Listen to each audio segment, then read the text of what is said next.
하나님 나라 백성인 하백 여러분, 하백의 성경 아카데미에 오신 것을 환영합니다. 이 시간은 그리스도인이 꼭 알아야 할 기본 진리 87강 시간입니다. 함께 나눌 주제는 마지막 일들 가운데 최후의 상태입니다. 종말론의 다양한 주제들 가운데 우리는 최후의 상태에서 주로 개인의 미래와 관련된 진리를 다루고자 합니다. 죽음, 중간 상태, 부활, 심판, 지옥, 다가올 삶 순으로 함께 나누겠습니다. 먼저 죽음입니다. 한 번 죽는 것은 사람에게 정해진 것이요. 성경에서 이 구절만큼 별로 도전받지 않는 구절은 없을 것입니다. 우리 각자는 일생에 걸쳐서 죽음에 이르는 존재입니다. 죄와 죽음, 성경은 일관되게 죽음과 죄를 연결합니다. 죽음은 인간에게 자연스러운 현상이 아니라 하나님께 반역했기 때문에 발생한 결과이며 하나님의 심판의 한 형태입니다. 그러나 성경에 따르면 죽음은 불가피하지만 우리가 본성상 불멸의 존재이기 때문에 죽음이 결코 끝은 아닙니다. 부활인가 불멸인가, 죽음 이후 신자가 맞이할 궁극적 운명에 대한 성경의 개념은 몸의 부활이라는 문구로 표현됩니다. 그리스도의 재림 때 신자들은 부활하여 예수님의 부활체를 따라 새로운 몸을 받게 될 것입니다. 우리가 흙에 속한 자의 형상을 입은 것 같이 또한 하늘에 속한 이의 형상을 입으리라. 따라서 성경은 개인의 삶이 몸을 입고 지속될 것이며 지금은 도저히 상상할 수 없는 새로운 능력과 힘을 지닐 것임을 기대합니다. 이런 기대는 흔히 플라톤 철학에서 미래 상태를 영혼의 불멸로 인식하는 태도와 대조를 이룹니다. 그러나 여기서 주의를 기울여 약간의 차이를 확인할 필요가 있습니다. 왜냐하면 성경이 하나님이 선물로 주신 생명의 육체적 특성을 인정한다고 해서 자아가 몸을 넘어서 존재할 수 없을 만큼 몸과 동일하다는 의미는 아니기 때문입니다.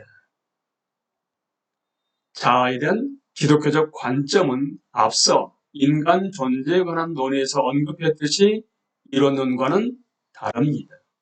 그래서 죽음 이후 주님이 재림하시기 전까지 의식을 가지고 살아가는 삶에 대한 언급이 여러 성경 구절에 나타납니다. 바로 다음에 다룰 중간 상태를 우리는 살펴봐야 하는 것입니다. 그리스도인의 소망, 그리스도에 대한 믿음은 그분의 죽음과 부활에 대한 동참을 수반합니다. 첫 번째 부활 사건은 우리 삶의 부활이 됩니다.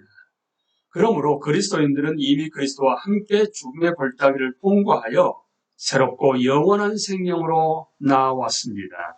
만일 재림이 지체된다면 신자들은 직접적인 시간과 공간에서 사라진다는 의미에서 물리적 죽음을 맞이할 것입니다.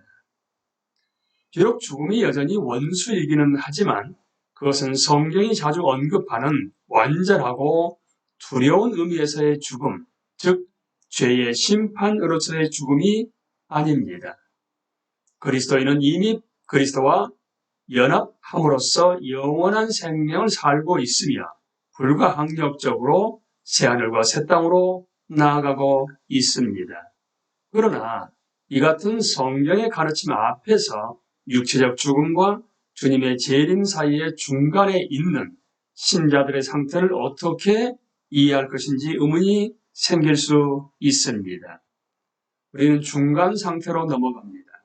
성경의 가르침, 비정상적 상태, 구약에서는 무덤 너머의 삶이 우리가 지금 여기서 경험하는 삶보다 좋지 않음을 암시하는 내용이 여러 곳에 언급되어 있습니다. 그런 의미에서 이 상태는 우리를 향한 하나님의 목적에 비춰볼 때 정상적이지 않습니다. 무시간적 상태, 육체가 없는 존재를 생각할 때 생기는 어려움을 해결하는 한 가지 방법은 이 세상을 떠나는 것은 곧 전체적인 시간적 질서를 떠나는 것이라고 생각하는 것입니다. 따라서 죽은 사람들의 경험의 측면에서 보자면 죽은 후 의식하는 그 다음 순간은 주님의 재림과 부활입니다.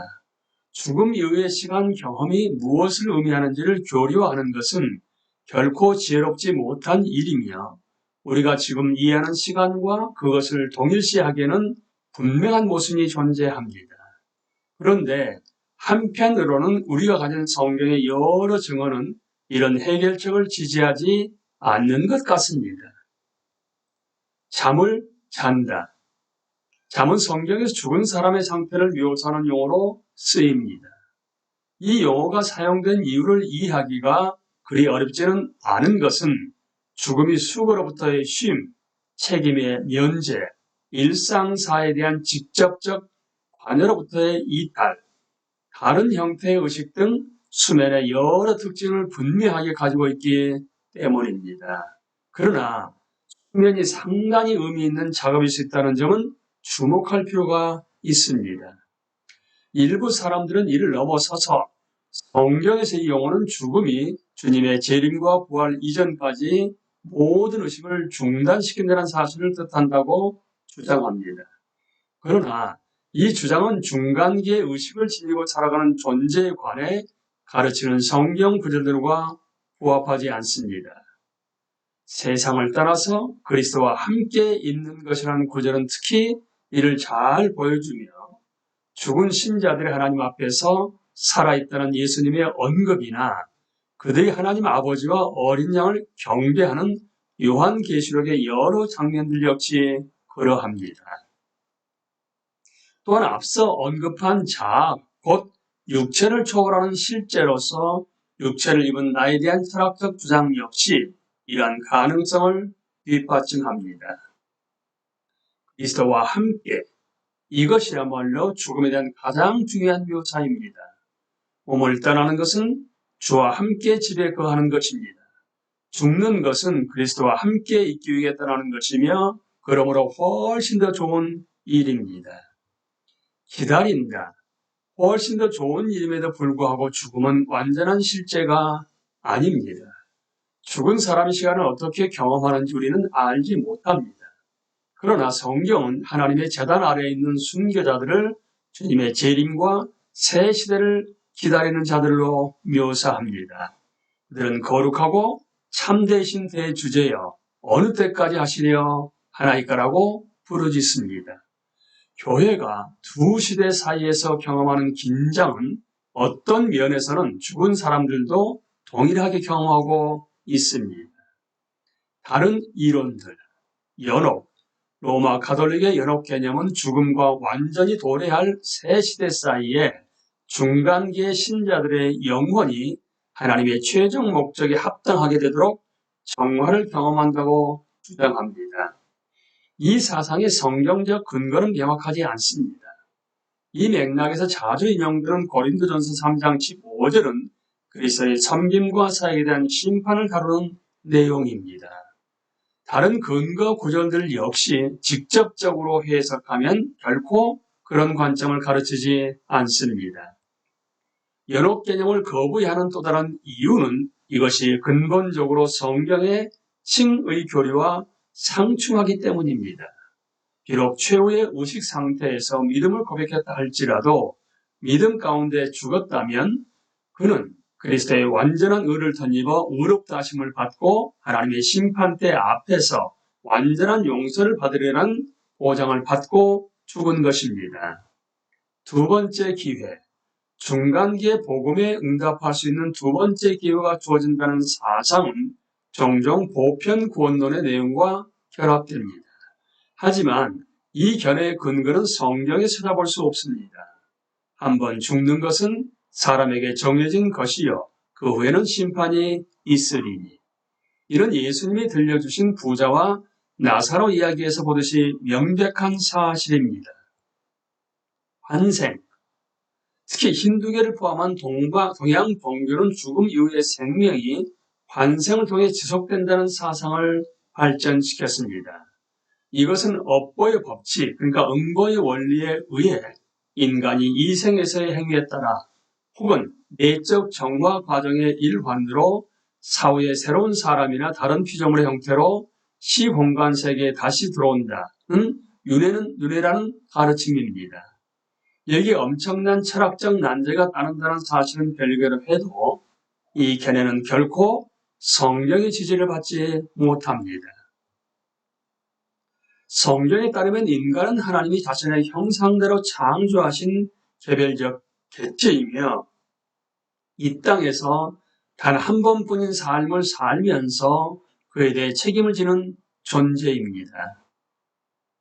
모든 개인은 죽음 이후 하늘이나 지옥에서 계속 개인적 정체성을 가지고 살아가게 되지만 그 전에 반드시 자신이 살아온 삶을 개인적으로 하나님 앞에 보고할 책임이 있습니다. 우리는 이 시간에 최후의 상태 가운데 죽음과 중간 상태까지 나누었습니다. 다음 시간은 부활부터 시작하도록 하겠습니다. 강의를 마치겠습니다. 감사합니다.